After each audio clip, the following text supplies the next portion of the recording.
Moi c'est Nicolas, donc je suis chargé de mission nouvelles technologies à la Fédération des aveugles Val-de-Loire. C'est une antenne de la Fédération des aveugles de France et mon travail ça consiste à principalement former les personnes déficientes visuelles à l'informatique adaptée, donc utiliser un lecteur d'écran sur son ordinateur, sur un smartphone, sur de la téléphonie adaptée. J'ai une partie sensibilisation du grand public et j'ai aussi des audits d'accessibilité de sites internet que je peux réaliser à la demande.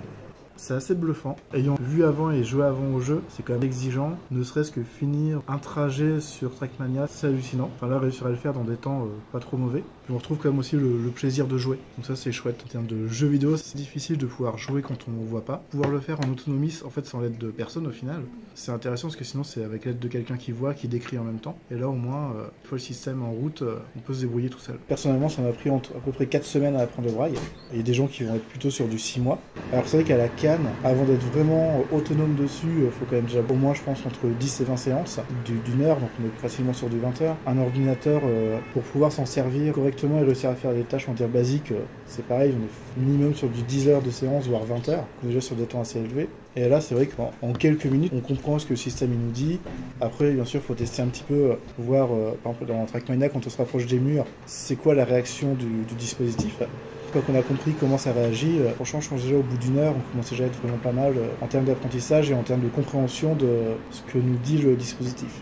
C'est même pas comparable. À mon avis, il faudrait peut-être au départ commencer par avoir le moins d'informations possible pour que le dispositif soit efficace. Et après, d'apprendre aux personnes à ajouter au fur et à mesure plus d'informations. Réussir à trouver sa limite personnelle, parce que chacun est un peu différent. Par exemple, demander à l'utilisateur final de choisir ce qu'il veut comme information. Enfin, c'est un peu comme un lecteur d'écran. On peut lui demander de parler à une certaine vitesse, et puis pas forcément me dire toutes les informations. On peut lui dire d'en dire un peu moins, de les dire différemment, histoire de pouvoir régler un peu par rapport à ce qu'il nous faut comme info. J'ai envie de dire que sur un trajet qu'on connaît bien, si on met une distance à 15 mètres, ça permet de pouvoir anticiper savoir où on est. Par contre, un trajet qu'on ne connaît pas, peut-être plutôt mettre les informations à 2 ou 3 mètres. Ça pourrait être intéressant de pouvoir régler la distance d'affichage.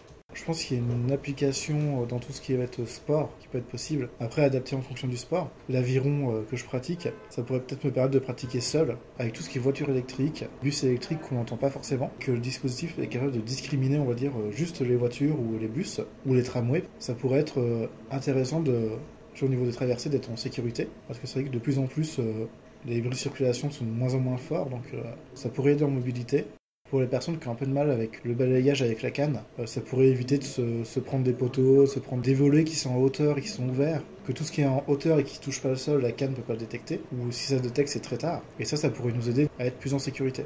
Parce que ça peut aller, bon, si on tape dans un poteau avec l'épaule, c'est pas très grave. Si on tape avec la tête, selon le handicap qu'on a, ça peut être assez grave. Pour la petite histoire, j'ai eu des décollements de rétine aux yeux, et c'est un choc dans un poteau qui a fait que j'ai ma rétine qui s'est décollée, et qui m'a emmené vers la cécité actuelle. Donc effectivement, ça pourrait être un dispositif qui permet d'anticiper certains obstacles. Chez les déficiences visuelles, il y a beaucoup de personnes qui ont du mal à accepter le handicap visuel, surtout les personnes, par exemple, qui arrivent à lire, mais pour leur déplacement en extérieur, ils ont besoin d'une canne. C'est vrai que ce genre de public, c'est des gens qui ont du mal à sortir la canne, donc ils sortent pas forcément en sécurité. Et avec ce genre de dispositif, ça permettrait de pouvoir se déplacer normalement quasiment.